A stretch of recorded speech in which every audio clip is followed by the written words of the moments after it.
अस्सलाम वालेकुम बच्चों। बच्चों जैसे आप सबको पता है कि जो पवित्र पोर्टल फिर से स्टार्ट हो चुका है और सेकंड फेज की जो टीचर भर्ती है वो स्टार्ट होने वाली है। मतलब जल्दी ही उस पे ऐड आना या नोटिफिकेशन आना शुरू हो जाने वाले हैं।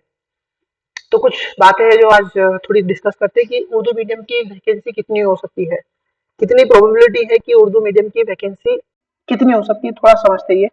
दूसरा, वैकेंसी अगर बढ़ाना है तो हम कुछ कर सकते हैं क्या, तो उसके लिए क्या कर सकते हैं वो बातें देखते हैं।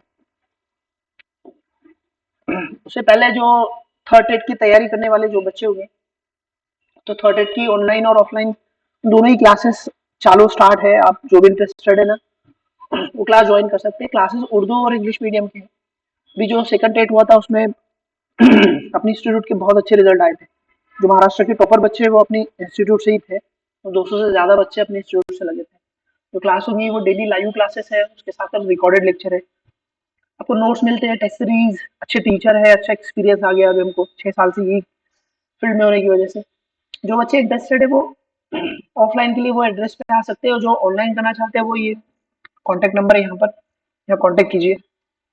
सेकंड डेट में 2023 में जो एग्जाम हुए थे उसमें अपनी इंस्टीट्यूट से टॉपर बच्चे थे, बहुत अच्छे रिजल्ट लगे थे। 200 से ज्यादा बच्चे अपने इंस्टीट्यूट से। ये कुछ गिने चुने बच्चों की लिस्ट बनाई थी हमने तब जब रिजल्ट लगा था तब।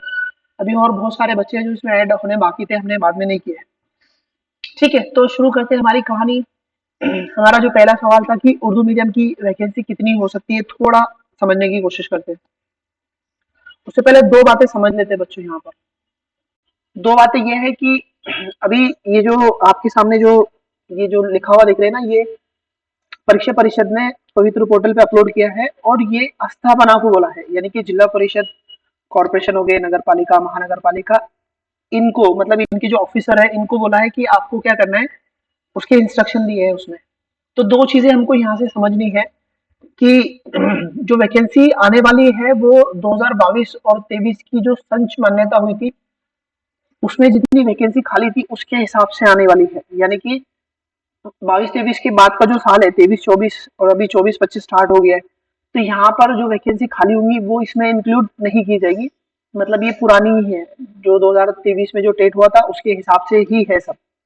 तो 2022-23 के संच मान्यता के हिसाब से ही वैकेंसी आने वाली है, उसके बाद की जाएगी।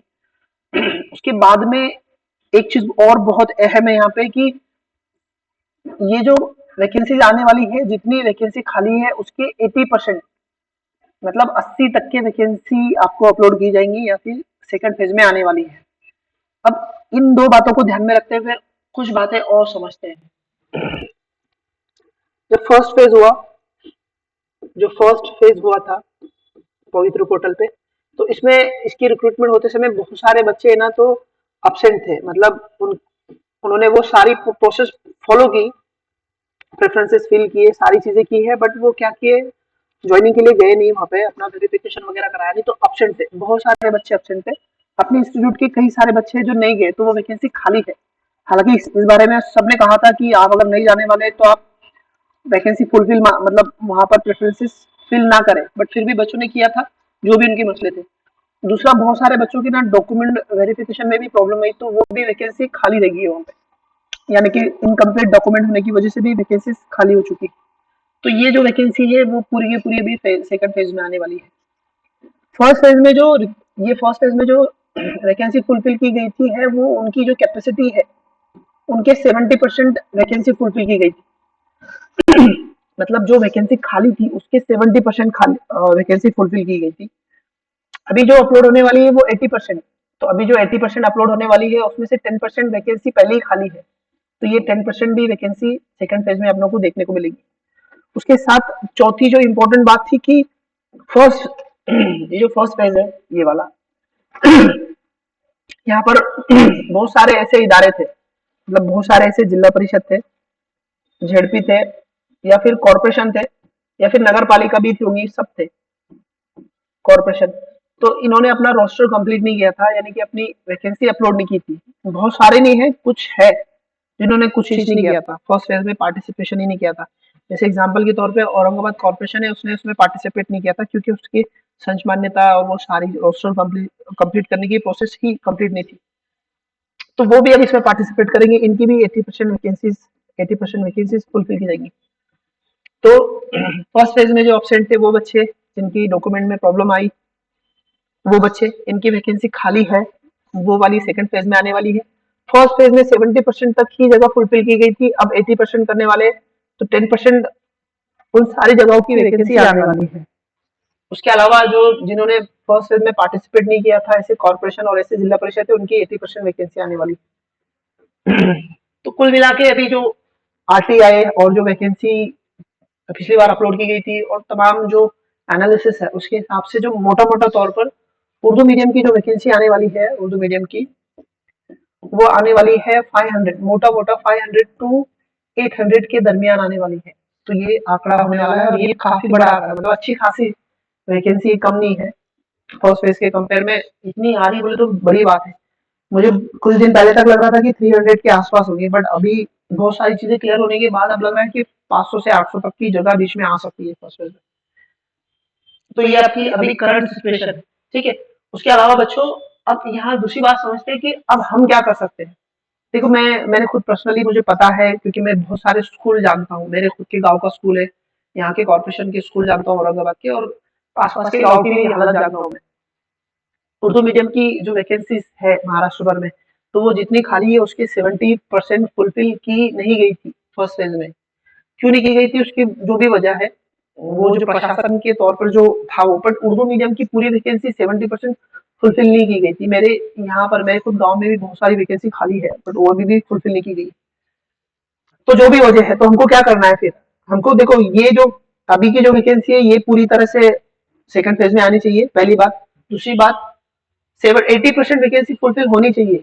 इसके लिए हमको कुछ कोशिश कर सकते हैं। कैसे कर सकते हैं, पहले समझ लेते हैं कि एक, मान लो एक डिस्ट्रिक्ट है, वो पूरा ऐसा जिला होता है ऐसा, ठीक है। उसमें यहाँ पर एक शहर रहता, शहर के अंदर में ना जिला परिषद रहता, मतलब जिला परिषद का ऑफिस होता है।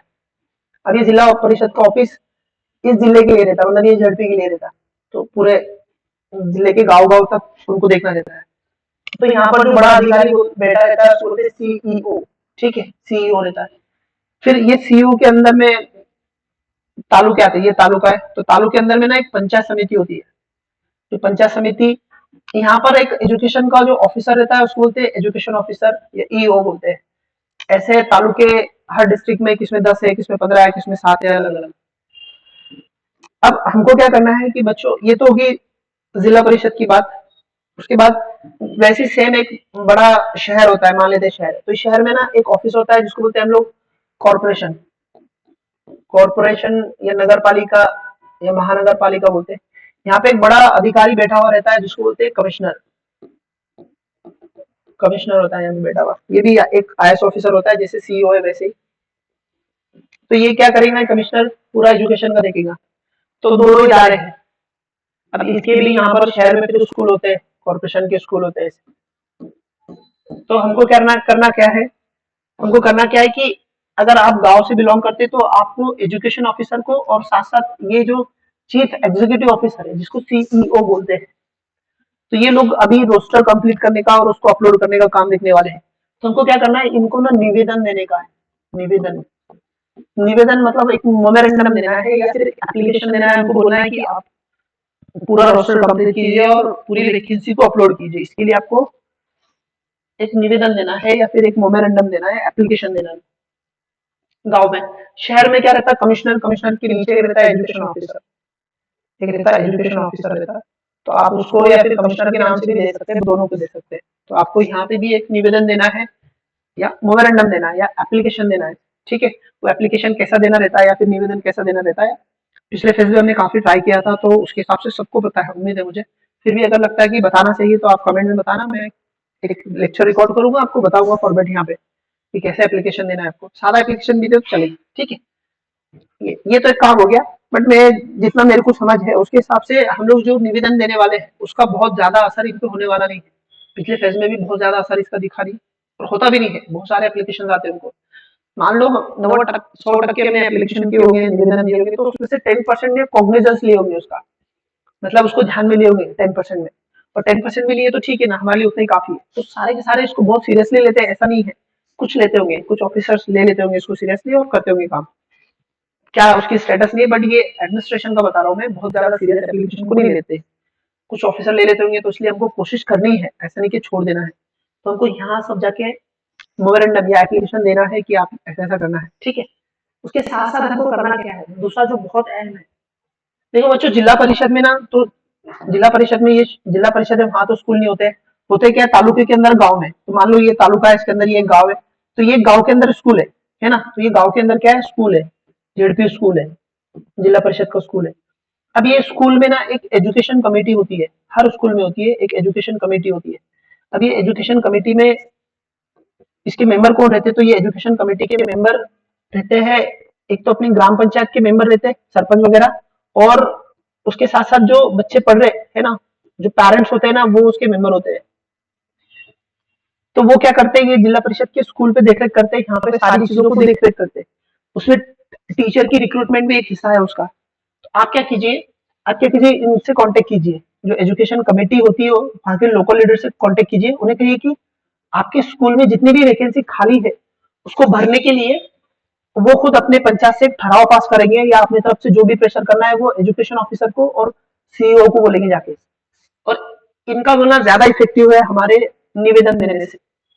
हम तो हमारे निवेदन देने वाले ही है, साथ साथ आप पॉसिबल है तो इनको बोलिए, क्योंकि ये ना, ये डायरेक्टली स्कूल, मतलब लोकल एडमिनिस्ट्रेशन के या लोकल लीडर होते हैं, यानी कि ये डायरेक्ट जुड़े हुए थे सिस्टम से, तो इनका असर होता है सब चीजों पर। अगर पंचायत ठहराव पास करके बोलेंगी ना कि हमारी वैकेंसी फुलफिल कीजिए यहाँ की, तो वो एक बड़ी बात होती है हमारे निवेदन से।